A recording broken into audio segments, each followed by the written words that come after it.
दिन के सूरज दूर रही है हम लोगों के सामने रोज़े महशर क्या जब है मुस्तफा की सामने। एक कबरेर যাত্রীরা, আল্লাহর বান্দারা, পর্দার আড়ালের মা বোনেরা, বাজান আমাদেরকে মালিক বানাইলেন তার ইবাদতের জন্য। ইবাদত শব্দের অর্থ মালিকের হুকুম অনুযায়ী চলা। বাজান নামাজ পড়া যেরকম নাকি ইবাদত, নামাজ না পড়াও কিন্তু ইবাদত। রোজা রাখা যেরকম নাকি ইবাদত, রোজা না রাখাও কিন্তু ইবাদত। মালিক আমাদেরকে বানাইলেন তার ইবাদতের জন্য।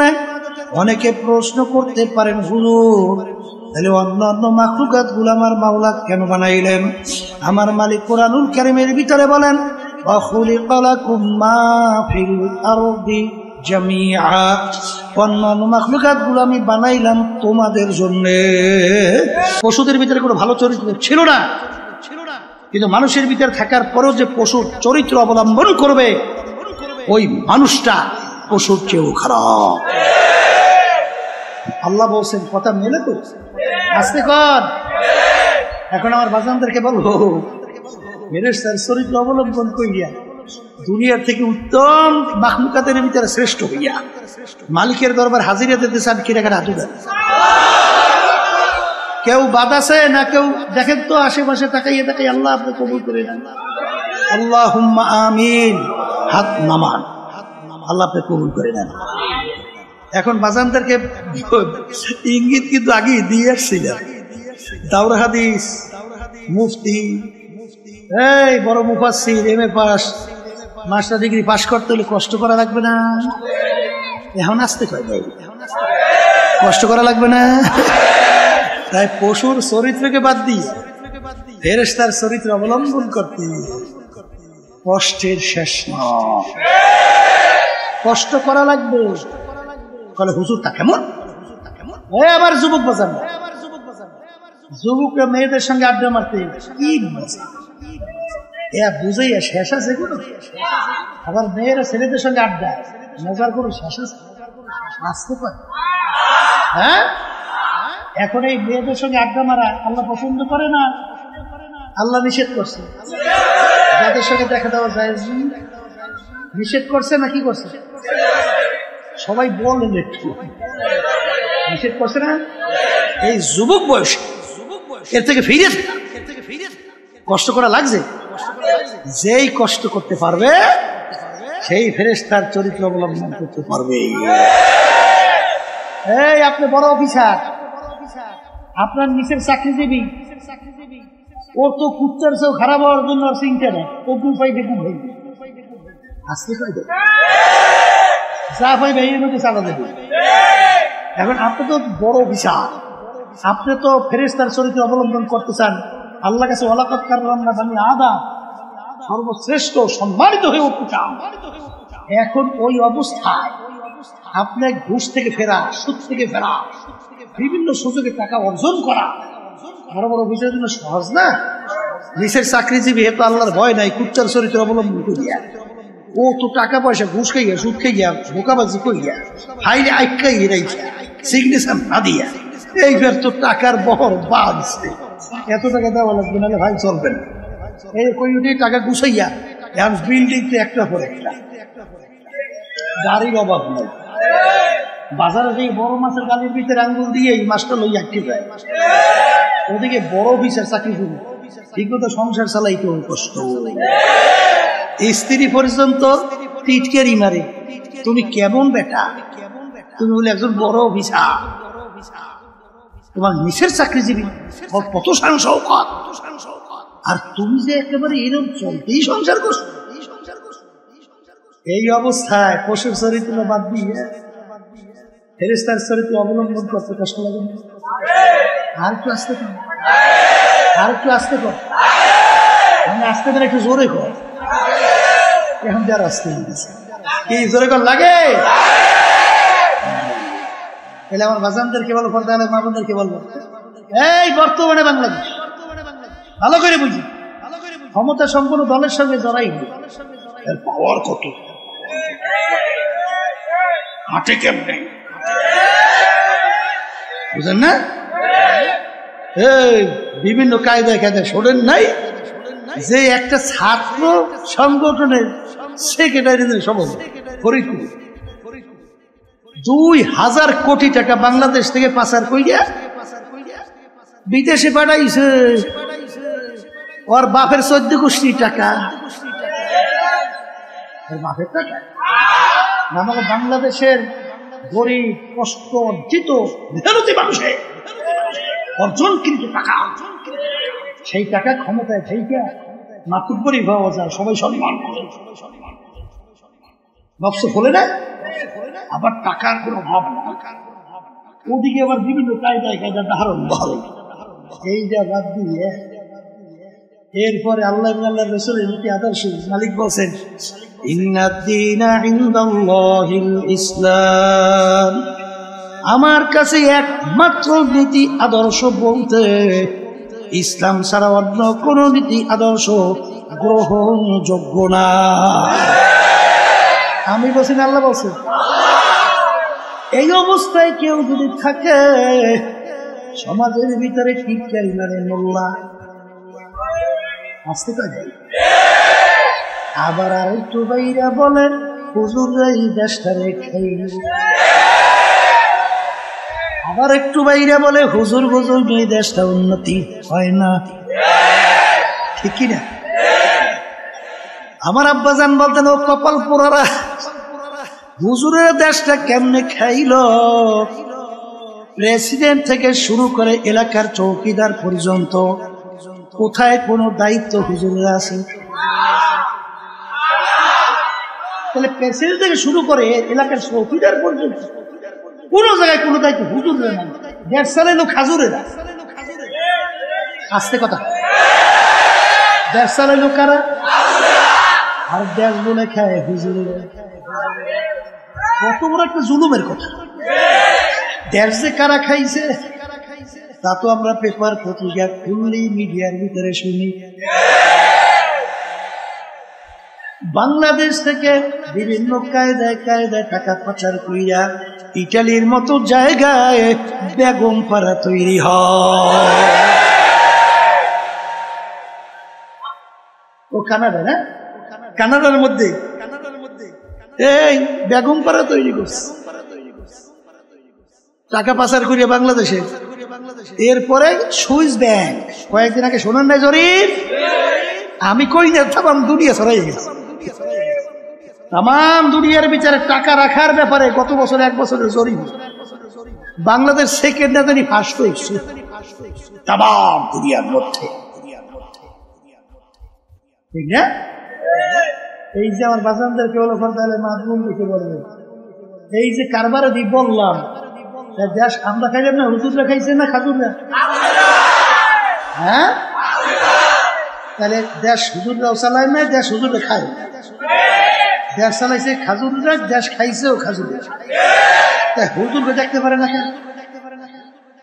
হুজুররা করে কি কামরা? হে কপাল পোড়া, ভালো করে বুঝো। পাশ্চাত্য দেশগুলো প্রেসিডেন্ট থেকে শুরু করে এলাকার চৌকিদার পর্যন্ত কেউ দাবি করতে পারে না সন্তানটা আমার। জানো ফ্রি সেক্স, কারো কোনো বাধা দেওয়ার কোনো ক্ষমতা নাই, যেরকম ইচ্ছে সেরকম সব দেখা করেছে গেলেন কথা কয় না। গেছিলাম সিলেট, একটা লোক ফ্যামিলি সহ আমেরিকা, অনেক সময় যাইয়ে লোকটা লাগে দেখা হয় ফেরাই আসে, কিন্তু লোকটার আদব আখলাক আমাদের দেখলে এত খাতমত করে।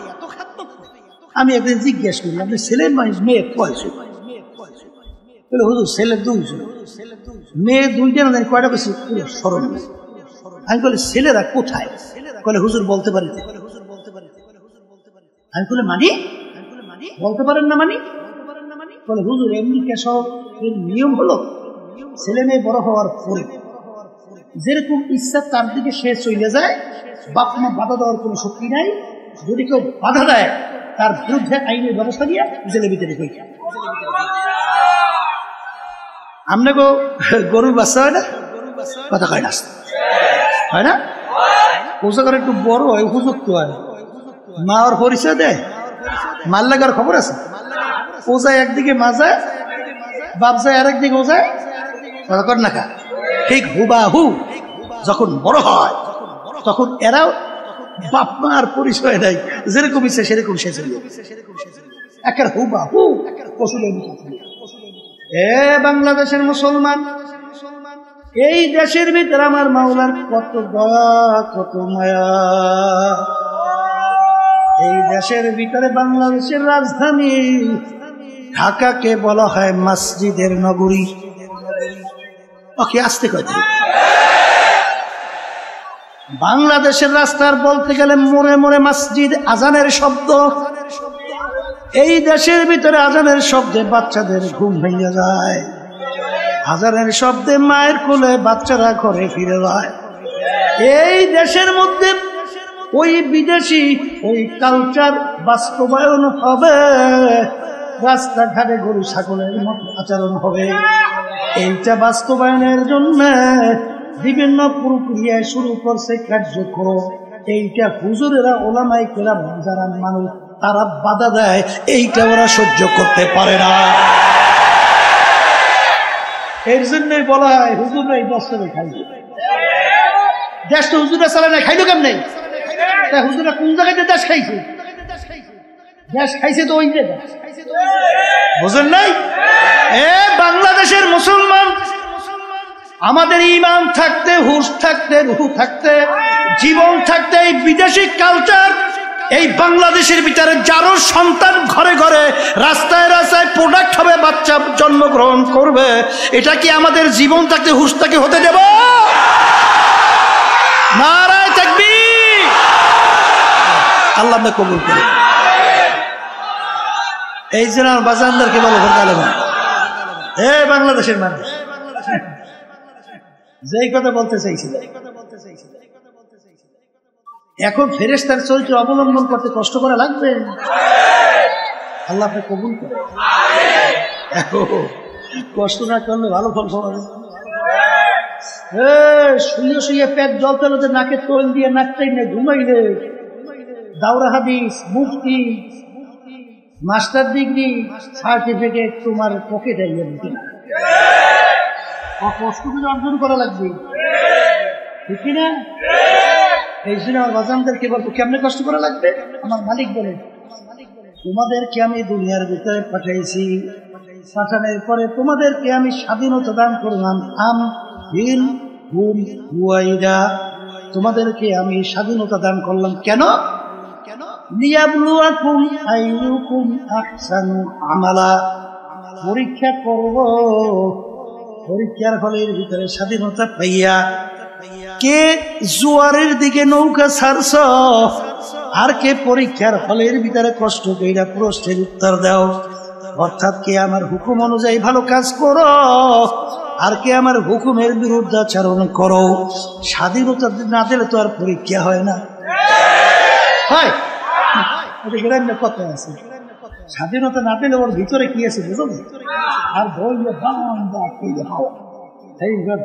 কয়েকটা লাগাইয়া পরে যা কহি বাড়ি এখন তো বান্দা পড়ছে স্বাধীনতা, এখন তো যা কইবে কথা কয় না কা। এখন স্বাধীনতা যখন থাকবে তখন বোঝা যাবে তোমার ভিতরে।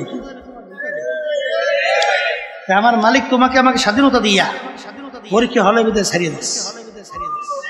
এই পরীক্ষার হলের ভিতরে যে কষ্ট কইরা রাত্র দিন উজাগার কইরা যে ঠিক মতো পরীক্ষা দেবে, তখন ফলাফল বের হবে golden A plus, first class, first. আর যে নাকি পরীক্ষার হলের ভিতরে সুযোগ পেয়েছে, নিরিবিলি সময় তো মরি পাই না, নিরিবিলি সময় ওখানে কোনো ডিস্টার্ব আছে, এই সুযোগ যখন পাইছি একটু প্রেম কাহিনী বইয়ে বইয়ে একটু কায়দান তুই একটু লেখি, বইয়ে বইয়ে লেখে আমার লাইলা ওর মুখ সুন্দর, তার চোখ এরকম কায়দা আসলে, তার হাসির এরকম কায়দার কায়দার মজা, তার হাতন এত সুন্দর সুন্দর বাসন ভঙ্গি, তার কথার কাপুরতা সুন্দর, এত ভালো কৌশল, কথা বলবে এই বইয়ে বইয়ে সুন্দর মতো স্বাধীনতা ফলাফল যখন বেরিয়েছে ফার্স্ট ক্লাস ফার্স্ট ক্লাস এত বড় আন্ডা কথা ঠিক না ঠিক? আর যারা রাত্র দিন উজাগার করে ঠিক মতো প্রশ্নের উত্তর দিবে, যখন ফলাফল বের হবে golden A plus first class. কষ্ট করা লাগছে না? কষ্ট করবেন? রাজি আছেন? হে মালিক, আপনি আমাকে আমাদের সবাইকে তৌফিক দান করেন। দোয়া করা লাগবে। তাআত তৌফিক তাআত হামজাতু ইয়া মানাত ওয়া ইজাবাত হামজাতু। সন্তান কোনদিন মাকে টাইনা দুধ খাওয়ার শক্তি নাই, কিন্তু সন্তান যখন ওয়া ওয়া কইরা কান্না শুরু করে, মায়ের কাছ হাতের থেকে পড়িয়া যায়, সন্তান দৌড়িয়া গেলে সন্তান মা সন্তানকে ধরে, সন্তানের তামাম পায়খানা প্রস্রাবে গাও ভরা, সন্তানকে রাগ করে আগুনেও ফালায় না, পানুতেও ফালায় না, ধোয়াইয়া পোষাইয়া কোলের ভিতরে নিয়ে আদর করে চুমা দেয়। জোরে বলেন আমার মালিক আল্লাহু আকবার। মা সন্তানকে যত মায়া করে, যত মহব্বত করে, এর চেয়ে শত হাজার লক্ষ গুণ বেশি মায়া করে আমার মাওলা বান্দা বান্দিকে। এই আল্লাহর বান্দা বান্দিরা, কোনদিন তোমার আমার শক্তি আছে? নিজের শক্তি বলে আল্লাহ পর্যন্ত পৌঁছা।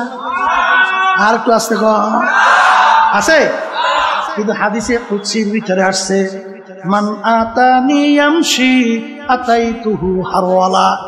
বান্দা বান্দা যখন আমাকে পাওয়ার জন্য হাইটা হাইটা রওনা করে, আমার কুদরত আল্লাহু আকবার, আমি দৌড় দিয়া যাইয়া ওকে আমি আমার কুদরতি কোলের ভিতরে টাইনা জায়গা দিয়া দে। এই বান্দা বান্দি এক পাহে, আমি 3.5 এক বাউস 3.5 পাও দিকে বেশি যদি টাইনে কোলে লড়বে, ওটা ঠিক? তাহলে তোমার আমার কি দরকার? তোমার আমার দরকার নিজেকে খুশ কইরা একটু চেষ্টা যখন পুরাপুরি করা শুরু করব, আমার মালিক তো তাকাইয়া আছে, বান্দা বান্দি চেষ্টা করতেছে আমার হুকুম পালন করার জন্য, কিন্তু শয়তান এবং নফসের ধোঁকায় বাজান আপনারা জানেন কারিমা বিবাকশা এবার হালেমা কে আসতা মাসিরে কামান দে হওয়া। মালিক একটু দয়া মায়া করে আমার দিকে তাকাও। আমি তো নফসে আম্মারের রশির ভিতরে, শিকালের ভিতরে আবদ্ধ, যত চেষ্টা করি করতে পারি না। তুমি একটু দয়া মায়া কইরা তোমার রহমতের নজরে তাকাইয়া তোমার রহমতের কোলের ভিতরে চাইলে একটু জায়গা দেয়। এই বন্দাবান্দি যখন করুন সেরে মালিককে ডাক দেবে, আমার মালিক ডাকে সারা দেবেন। আর কাছে তো দেবে না, দেবে না, দেবে না। আমার মালিক কিন্তু বড় দয়ার মাওলা, আমার মাওলা বড় মায়ার মাওলা। এ দুনিয়াদার পাগল, কার প্রেমে পড়ছো, কার মোহাব্বতে পইরা আমার মাওলাকে ভুলছো। এক মূর্তি পূজক প্রায় 30 বছর পর্যন্ত সনাম মানে ভূতের সামনে যাইয়া সনাম সনাম কুইয়া ডাকে, কিন্তু মূর্তি 30 বছরে একবারও তার ডাকে সাড়া দেয় নাই। একবার তার মুখ থেকে ভুরে শব্দ বের হইল সমাজ। আমার মালিকের একটা সিফাতি গান যখন তার মুখ থেকে বের হইল, সঙ্গে সঙ্গে আমার মালিক উত্তর দেয়, এ বান্দা তুমি আমাকে বলাও কা। বান্দা সেজদায় পড়ে কান্দে, মালিক 30 বছর পর্যন্ত সনামকে ডাকলাম, একবারও তো সনাম আমার ডাকে সাড়া দেয় নাই। তোমার নাম আমি ইচ্ছে করেও ডাক দেই নাই, ভুলে আমার জবান থেকে বের হইছে। তুমি তো আমাকে ভুলো নাই, আমি তোমাকে ভুলছি। তুমি সঙ্গে সঙ্গে আমার ডাকে সাড়া দিলা। আমার চেয়ে নেমুখ আর আমার দ্বিতীয় থাকতে পারে না। এই আল্লাহর বান্দারা পর্দা আলে মা বান্দা মানে সেই কাজ করি, বাপ মার সঙ্গে একবার দুইবার তিনবার কঠিন কঠিন যদি অন্যায় করে, বাপ মার সন্তানে ঘরে জায়গা দেয়, লাথি মেরে ঘর থেকে বের করে দেয় না? অনেক সময় টেলজিবিটি করিয়ে দেয় না? আবার বদদোয়া করতে থাকে না? ওটা করে না, আসতে করে করে লাথি মেরে ঘর থেকে বের করে। কিন্তু এ নেমো খারামের দলেরা আমার মাওলার দেওয়া জবান দিয়া কথা বলি, আমার মাওলার দেওয়া নেয়ামত চক্ষু দিয়া দেখি, আমার মাওলার দেওয়া নেয়ামত হাত পা দিয়া কাজ করি, আমার মাওলার দেওয়া নেয়ামত ব্রেন দিয়া পড়াশোনা করি, ব্রেন দিয়া কালচার কইরা ব্যবসা বাণিজ্য কইরা বিভিন্ন সম্পদ উপার্জন করি, বিভিন্ন কার্যক্রম পরিচালনা করি।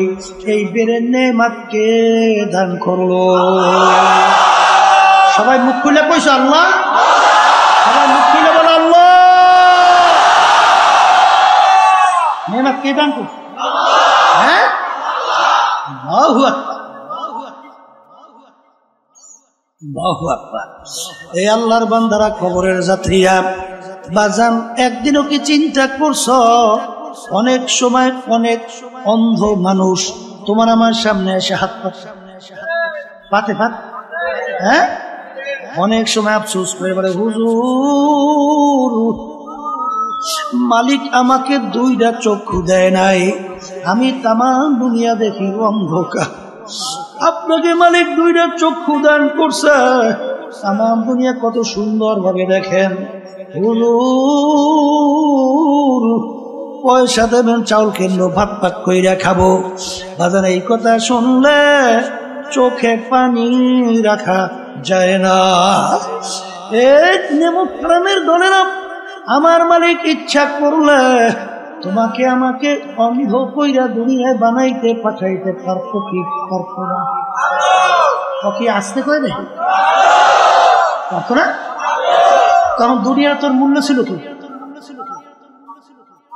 নেতা সেন্সে না, নেতা দল সেন্সে, সম্পদ সেন্সেন, সম্মান সেন্সেন, আল্লাহর সেরো নাই। কথা ঠিক না? ঠিক।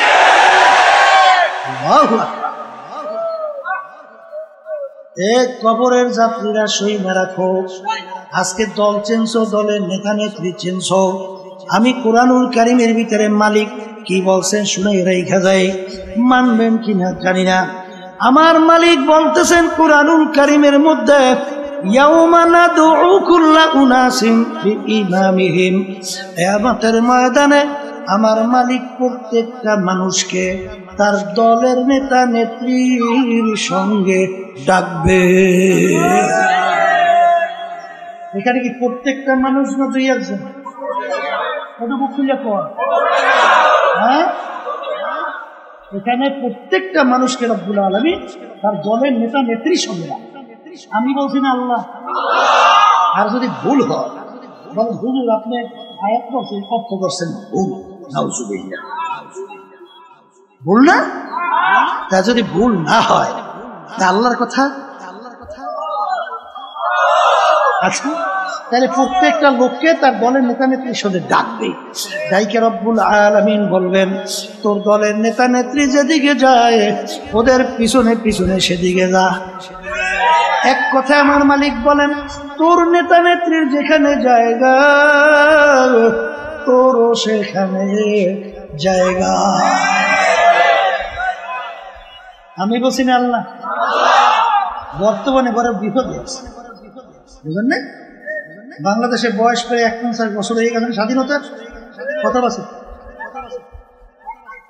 আচ্ছা, যাদের মাধ্যমে 51 বছর দেশ চলছিল বর্তমানে চলছে, এদের পরিচয়ও নাই। ইসলাম নামক গাছটা খুব মজবুত হয়েছে, হ্যাঁ, হয় নাই? দিনের দিন ঠিক এক শ্রেণী বর্তমানে বের হয়েছে। আমাদের আলেম যারা অনেকে আমাদের ভিতরে আছে, নাম দেয় মুফতি, মুহাদ্দিস, অনেক বড় মুফতি। এরা দেখবেন ঠিক যখন জাতীয় নির্বাচন আসবে তখন বলবে, এই বেটা মন্দের ভালো, কোন উপায় নাই। আগে তো বাঁচা লাগবে না, এরপর পরে চিন্তা করতে হইব। আমরাও দেশে কয় না, না ও আমরাও দেশেও কয়, ও আল্লাহ দেশেও আছে না কি কইবে মন্দে এ কপাল পোড়া। এই 49 বছর স্বাধীনতার বয়স, এই 49 বছরে মন্দের ভালো শেষ হয় না। তোমাদের কাছে আমি গ্যারান্টি চাই কবে নাগাদ শেষ হবে। আসতে কয় দাহি বলো বলো কবে শেষ হবে কবে? তা যদি গ্যারান্টি দিতে না পারো তাই ইসলাম নামক গাছটা মজবুত হবে কবে? আর এর কাণ্ড গজিয়ে এই তামাম বাংলাদেশকে কবে সে ফেলবে সেইটার কথা বলতে হবে। ঠিক না ঠিক? হ্যাঁ বসো, কথা বলছি। ইসলাম নামক গাছটা কি দুর্বল হইতে হইতে যাবে? হ্যাঁ এত বুদ্ধিমান হইছো, হ্যাঁ এত বুদ্ধিমান সাহাবায়ে কেরাম বুঝে না। আমিনু কামা আমানান নাস, তোমরা ঈমান আনো, তোমরা বিশ্বাস করো। সাহাবায়ে কেরাম যেভাবে ঈমান আনছিল, সাহাবায়ে কেরাম যেভাবে বিশ্বাস করছিল, সাহাবায়ে কেরামদের ঈমানের অবস্থান কেমন ছিল? পর্যালোচনা করা লাগে না? আল্লাহ কইছে ওই ইমানের ঈমান আনো, ওইভাবে ঈমান আনো। আমি বলছি আচ্ছা আল্লাহ রাসূল সাল্লাল্লাহু আলাইহি ওয়াসাল্লাম তার কাছে প্রস্তাব লইয়ে গেছে তিনটা কাদের শর্ত, তুমি এক আল্লাহর উপরে ঈমান আনার দাওয়াত দাও, সমস্যা নেই, কথা না। কিন্তু আমাদের বিরুদ্ধে, আমাদের ধর্মের বিরুদ্ধে, আমাদের বাপ দাদা রেখে যাওয়া যে নিয়ম এর বিরুদ্ধে তুমি কিছু বলবা না। যদি এইটা করতে পারো তোমার কাজ তুমি করো। এক আল্লাহর উপরে ঈমান আনার দাওয়াত আসতে কয় দেয় দেও, সমস্যা। কিন্তু আমাদের কার্যক্রমের বিরুদ্ধে কোনো উল্টা পুল্টা কইতে পারবো না। যদি এই কাজটা করতে পারো তাহলে তোমার জন্য 3 পুরস্কার। 1 নম্বর পুরস্কার, তোমাকে আরবের নেতা বানাইয়ে দেবে, মানে প্রেসিডেন্ট আমাদের দেশে যেটা বোঝেন। আরবের কি এক কথায় বাদশাহ কি বানাইবে? আমাদের দেশের ভিতরে আল্লাহ মাফ করুন, আমি যেটা দেখি শুনি সেইটা বলি। মেম্বারের জন্য ঈমান যে কয়বার বিক্রি করে, শুধু চেয়ারম্যান হওয়ার জন্য কয়বার যে ঈমান বিক্রি করে আর কেনে আর বেচে। আর এমপির জন্য তার কথা আমার মুখে বাইরেই দিয়েছে।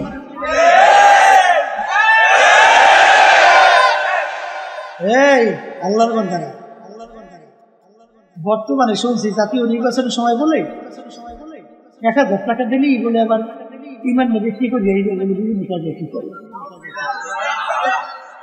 ঠিক না? এ কপাল পোড়া, তোর দাম একটা ইলিশ মাছের দামও হয় না। হ্যাঁ তোর একটা ছাগলের দামও তোর দাম নাই, তোর ঈমানের একটা ছাগলের দামও তোর ঈমানের নাই।